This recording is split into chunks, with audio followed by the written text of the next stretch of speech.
तर भरत दाभोळकरांची ही प्रतिक्रिया आपण पाहिली। विरारचा छोकरा गोविंदा पुन्हा एकदा राजकीय आखाड्यात उतरण्याची शक्यता आहे आणि त्याला काँग्रेसकडून इंदूरमधून उमेदवारी मिळू शकते अशी चर्चा सुरू झाली आहे। बघूया।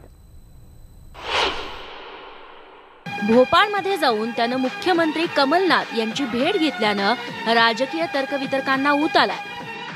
सर, बहुत से अभिनेता नेता बन रहे, कहीं उसी फहरिस्त में आपका नाम तो नहीं देखेंगे? मैं तो रह चुका हूँ, साथ में काम किया है। दोबारा? अभी फिलहाल ऐसा कुछ भी नहीं है। ही भेट राजकीय नसल्याचं गोविंदानं स्पष्ट केलं असलं तरी इंदूरमधून काँग्रेस त्याला निवडणुकीच्या रंगमंचावर उतरण्याची शक्यता व्यक्त केली जाते।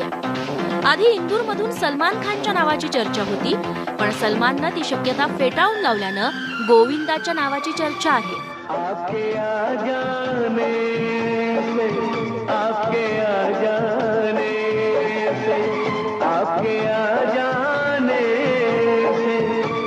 लोकप्रियतेच्या शिखरावर असताना 2004 साली गोविंदानं काँग्रेसच्या तिकिटावर उत्तर मुंबईतून निवडणूक लढवली होती आणि भाजपचे दिग्गज राम नाईक यांचा पराभव केला होता।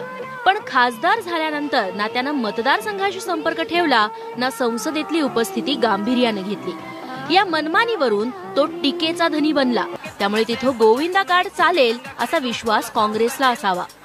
पण निवडणूक जिंकूनही राजकारणात अपयशी झालेल्या गोविंदाच्या राजकीय वापसीनं इंदूरचे मतदार प्रभावित होणार का, हा प्रश्नच आहे। Bureau report, news 18 Lokmat.